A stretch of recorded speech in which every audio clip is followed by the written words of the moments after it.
पण leader and boss याच्यामध्ये फार अंतर आहे. Leader says we, boss says I. Leader says it is our creation, boss says it is my creation. Leader says we are successful, boss says I am successful. हा जो अहंकार आहे, हा अहंकार नेतृत्वात नसला पाहिजे. ज्यावेळी नेतृत्वात अहंकार शिरला, तुम्ही एखाद्या कार्यालयात उद्या सीओ झालात तरी ते नेतृत्व आहे. नेतृत्व म्हणजे कुठे काही राजकारणात, झेडपीमध्ये, पंचायत समिती, नगर परिषद, महानगर परिषद इतका त्याचा संबंध, म्हणजे लहान असा त्याचा हेतू नाही आहे. पण जिथं कुठे ज्या पदावर तुम्ही असाल त्या पदावर काम करत असताना नेता म्हणून मी चांगल्या पद्धतीने कसं काम करील याचं आपण हे केलं पाहिजे. मला APJ अब्दुल कलाम साहेबांनी जे सांगितलं, 2020ला हा देश जगाचं नेतृत्व देखील करू शकतो. अत्यंत प्रचंड अशी शक्ती या देशामध्ये निर्माण होईल असा त्यांनी जो विश्वास व्यक्त केलेला आहे, तो युवकांच्या संदर्भातला त्यांचा जो विचार आहे तो त्यांनी मांडला. आता जी जुनी पिढी आहे ती कुठल्याही पद्धतीने क्रांती करू शकत नाही. 40, 45, 50 वर्षाचा कोणीतरी माणूस असेल तो क्रांती करेल असं नाही. नवा क्रांती म्हणजे काय? नवा विचार, सामाजिक न्याय, सर्वांना सोबत घेऊन पुढे जाण्याचा विचार. तर ते APJ अब्दुल कलाम साहेबांनी जे सांगितलं ते तुमच्या संदर्भातलं सांगितलं की तरुणाची व्याख्या तुम्ही मला सांगाल तर मला व्याख्या सांगता येणार. वयाचा काय ते 14 वर्षापासून तर 22-24 वर्षापर्यंत ही तरुणाची व्याख्या नाही. आणि तरुणाच्या संदर्भात सांगेन मी की it is a state of mind, a temper of will, a vigour of imagination. It is not a age as such. आणि म्हणून जोपर्यंत ही जिद्द, तळमळ की मला मोठं व्हायचंय आणि हे माझं तारुण्य त्याच्यासाठी मला उपयोगाला व्हायचं, तर बाबा आमटेंनी, पूज्य बाबा आमटेंनी तरुणाचे जी काही वर्णन केले ते फार चांगल्या पद्धतीने केलं की घन अंधकारात विजेचा चाबूक घेऊन जो सारथ्य करतो तो तरुण, ज्याचं ज्याचं ध्यान आपल्या ध्येयाशी एकटक निगडीत झालेलं आहे तो तरुण, जो जगातला अंधारलेला कोपरा आणि आपल्या हृदयातला अंधारलेला कोपरा प्रकाशमय करतो तो तरुण. तारुण्य गेल्यानंतर येत नाही आणि म्हातारपण आल्यानंतर जात नाही. या तारुण्याचं गुंतवणूक करा. तुम्हाला जीवनात कुठल्याही पदावर, कुठल्याही स्पर्धेत, कुठल्याही वाटेवर जायला असेल तर तारुण्याची गुंतवणूक करा. एक दाखला परवा आता मला फार आवडला. तो एका विमानामध्ये शिरीष दादा, इंटरनॅशनल फ्लाईट होती, 2 लोक बसतात, मग मध्ये 5 लोक बसतात, मग परत येण्या जाण्याची जागा, परत 2 लोक बसतात, असं ती विमानाची जागा होती. 2-3 बसले असतील तर एकाने दुसऱ्याला विचारलं, कुठं राहता म्हणे तुम्ही? बोले मैं तो इंडिया में रहता हूँ. बोले मैं भी इंडिया में रहता. तीसरा ऐकत होता, इंडिया में कहाँ रहते? बोले तुम? बोले मैं महाराष्ट्र में रहता. बोले मैं भी महाराष्ट्र में रहता. महाराष्ट्र में कहाँ रहते? बोले मुंबई रहता. बोले मैं भी मुंबई रहता. तो तीसरा ऐकत होता काय चाललंय. मुंबई में कहाँ रहते हैं? बोले मुंबई में तो जुहू चौपाटी रहता. बोले मैं भी जुहू चौपाटी रहता. बोले जुहू चौपाटी में कहाँ रहते? बोले दरिया दर्शन बिल्डिंग में. बोले मैं भी दरिया दर्शन में रहता हूँ. दरिया दर्शन में कौन सा फ्लैट? बोले 702. बोले मैं भी 702 में रहता हूँ. तो तीसरा म्हणाला, आप दोनों में से एक पगला होगा, नहीं तो आप दोनों पगले होगे. बोले पगले तो हम नहीं, पगला तो है, हम तो बाप बेटे है. बोले just to kill the time. आपल्या डिक्शनरी मधून हा शब्द काढून टाका, टू किल द टाइम. आपल्या डिक्शनरी मध्ये हा शब्द घ्या, I will invest my time. मी वेळेची गुंतवणूक करेल, 1 सेकंद देखील माझा वाया जाणार नाही अशा पद्धतीने.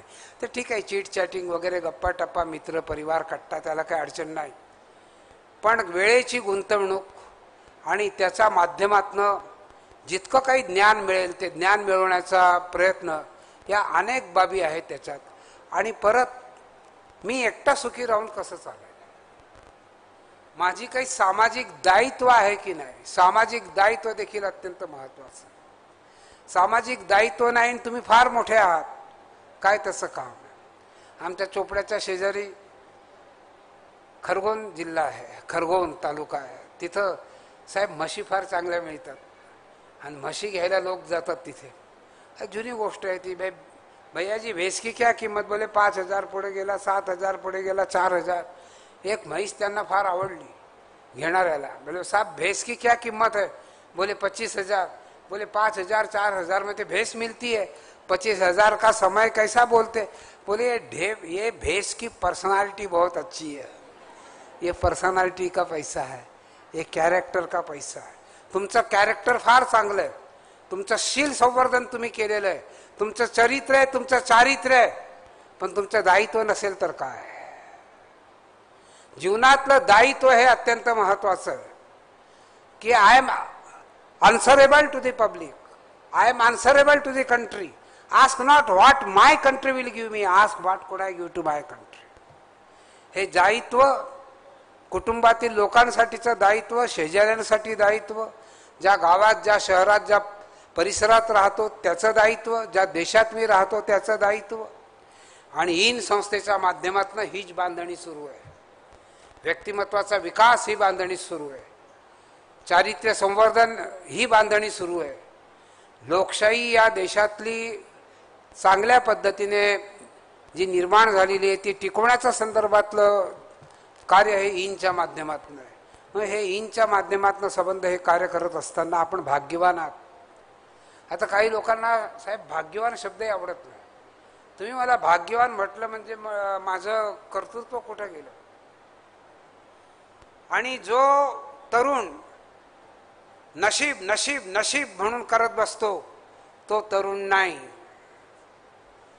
स्वतःचा कर्तृत्व शक्ती, कर्मयोग जीवनातला फार महत्वाचा आहे. भक्तियोग, ज्ञानयोग, काय बुद्धियोग, मग कर्मयोग फार महत्वाचा आहे. आपल्या बहिणाबाईच्या 2 ओळी माहीत आहेत आपल्याला. अरे नको रे ज्योतिषा माझा दारी येऊ, माझे भविष्य मला कळे, नको माझा हात पाहू.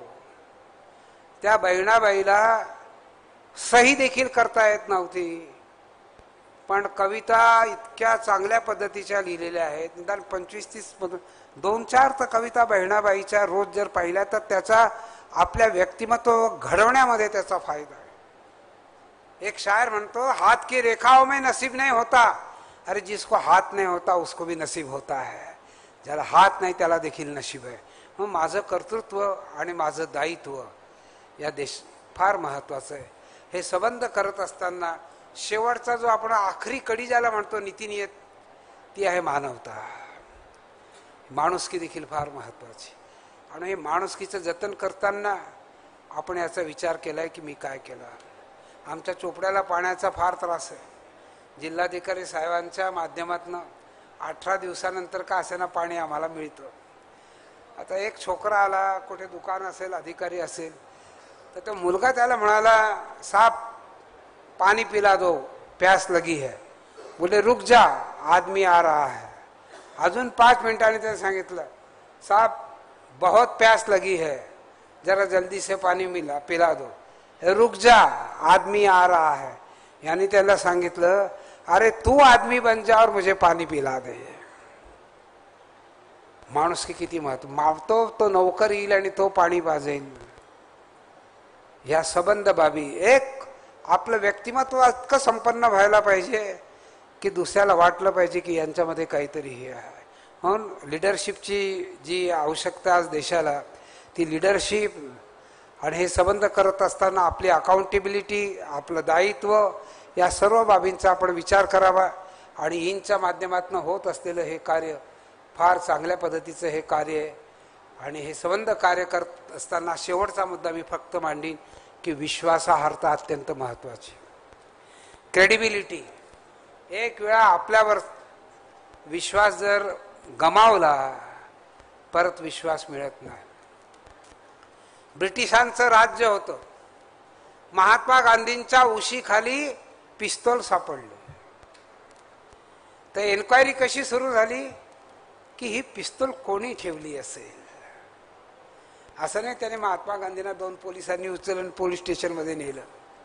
आज ती परिस्थिती नाही.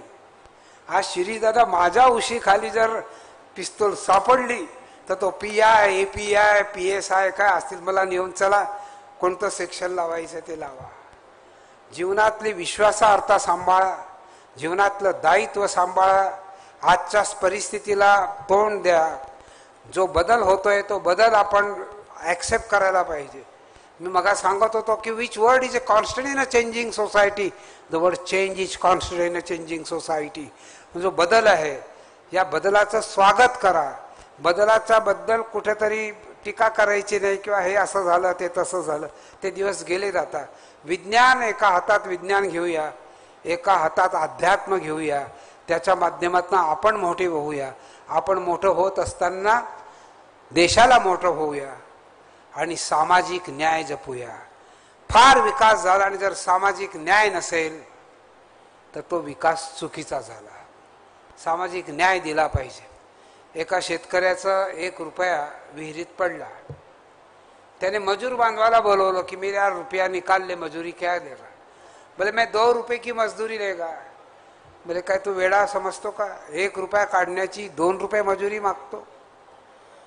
त्या मजूर बांधवाने काय उत्तर दिलं? आपका कॉइन 1 रुपया भी होगा, मजदूरी 2 रुपये. आपका कॉइन 5 रुपये का भी होगा, मजदूरी 2 रुपये. आपका कॉइन सिल्वर का भी होगा, मजदूरी 2 रुपये. और गोल्ड का भी होगा तो मजदूरी 2 रुपये. मेरी मेहनत 2 रुपये की है. इतर जे बसले त्यांनी सांगितलं याला 2 रुपये देऊन टाक आणि तुझ्या 1 रुपया काढून घे. सामाजिक न्याय त्याच्यात असला पाहिजे की त्याच्या श्रमाच्या संदर्भातला मोबदला त्याला मिळाला पाहिजे. श्रमाचा मोबदला जर मिळाला नाही तर त्याला आपण सामाजिक न्याय देत नाही. आणि म्हणून तुम्ही म्हणाल आम्ही कुठल्या पदावर नाही, आमचं कुठं काहीच नाही, आम्ही फक्त विद्यार्थी आहोत आणि आम्ही शिकत आहोत. नाही, हे संबंध हा विचार आपल्या याच्यात आला पाहिजे की सामाजिक न्याय मी कसा देऊ शकेल. आपल्या शेजाऱ्याचा घराचं आपलं काही भांडण असेल तर मी न्याय कसा देऊ शकेल. न्याय शब्द हा फार महत्वाचा आहे. घर सुना एक दीपक बिना और राज्य सुना एक न्याय बिना. हे सर्व करत असताना अनुशासन जे शिस्त ही आपल्या जीवनात असली पाहिजे. शिस्त नसेल तर आपण मोठे होऊ शकणार नाही. मी काही आपल्याला कुठं सल्ला देण्यासाठी आलेलो नाही. म्हणतात there are 2 types of fools in the world, one who gives advice and second who does not take it. If I belong to first category, I request you not to belong to second category. म्हणून सल्ला नाही पण अनुशासन. ज्यावेळी जगज्जेता व्हायचा होतं याला नेपोलियनला, तो फ्रान्समधून निघाला, जर्मनीवरून रशियाला जात असताना एक फार मोठी व्हॅली तिथं होती आणि ते संबंध पार पाडायचं. त्याने बघितलं तर 600 घोडेस्वार त्या व्हॅलीमध्ये पडल्यानंतर 601 पुढे जाईल. आपल्यापेक्षा जनावरांना संकट आधी कळतं. जे पुढे होते घोडेस्वार आणि घोडे थांबलेले, तेव्हा काय होईल काय होईल काय होईल असं. आणि समोरून डावीकडून उजवीकडून गोळ्यांचा मारा सुरू होता. तर त्यावेळेची तो स्टँजा जो आहे तो मला आजही आठवतो की cannon to the left of them, cannon to the right of them, cannon in front of them, in valley of thunder rode the 600. They are not to question why it is only to do and die. या देशामध्ये ज्यावेळी do and dye discipline येईल त्यावेळी हा देश जगाचं नेतृत्व केल्याशिवाय राहणार नाही हे सांगण्याची आवश्यकता नाही. इतकं सांगून प्राध्यापक होतो, 45 मिनिटापेक्षा कमी वेळ थांबत नाही, पण मला जरा बाहेर जायचं असल्यामुळे इथंच थांबतो. थांबला तो संपला, धावत्याला गती येईन रस्ता सापडे, थांबू नका. इतकंच आजच्या प्रसंगी सांगून मी थांबतो. जय हिंद, जय महाराष्ट्र.